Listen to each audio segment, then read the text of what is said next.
So in our co-planning process and working together, it goes in 3 phases. We start over the summer because our site gives us hours, along with the joint committee at the district, give us hours to work on kind of our plan for the year. And me being the content teacher and her being the special ed teacher, I usually set the agenda for that. And in those meetings, we usually talk about the big ideas and unpack the big things, like what are we going to teach? We just got a new course of study, and so we had to unpack a lot of things of what are we teaching, and then how are we going to assess it, and from there, what if they get it, and what if they don't get it? How are we going to do intervention and extension from them? And then moving to the school year, we do a little bit more of a formal thing. Again, I'm still setting the agenda, but it moves into how do we do our dance? How do we do that in the school year with kids, and how does that look? And so our meetings going forward are what are we seeing? What adjustments need to be made?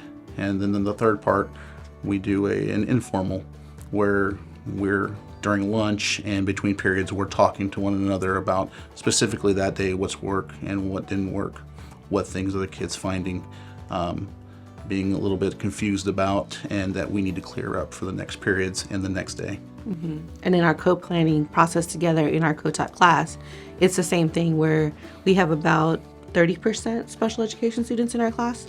So we co-teach together for 3 periods. And with that kind of drives our instruction on planning, because if we could explain it to students who have special ed services, all students should be able to have that and be able to focus and learn better from that way. And we build like a lot of the room and a lot of the instruction techniques that we use on how does it benefit a special ed student, but in turn it benefits everybody. And so a lot of the decisions we made in those meetings are from that special ed, and her coming in really helps give me perspective that I probably wouldn't have without it. Well, I kind of look at my calendar about 2 weeks at a time. So I send out on that first Monday, I send out all my IEPs that I have coming up, like getting my teacher inputs, all that, and I start that whole process. Then I kind of just let that sit, and then I start and turn my focus to the co-planning of our co-teaching aspect. So when we're meeting, we usually meet for 2 hours a week. So when we meet, I'm focused on that time, and we talk about some of the student struggles, if they're having them, what type of interventions or what key questions students were getting wrong, so we can make adjustments and kind of scaffold that question or pull the whole class together and work through that question for our co-planning. And that kind of just drives on what we do moving forward in our lessons. And she's really good about keeping me in the loop about any changes that she has to her schedule. It's not uncommon for me to get that Sunday night text and like, hey, remember I have this coming up, and I know it's on the calendar, I have this, or something that just came up.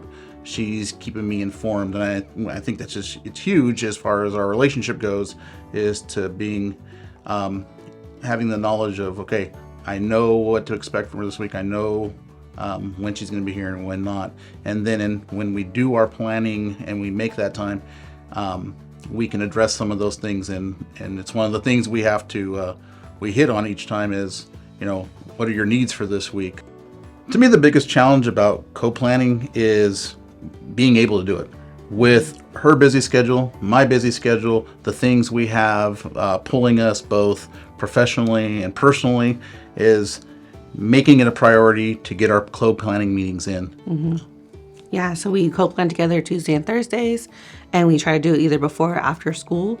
And that way we have those set days, so it's not going to change. If something happens, we meet through Zoom or over the phone.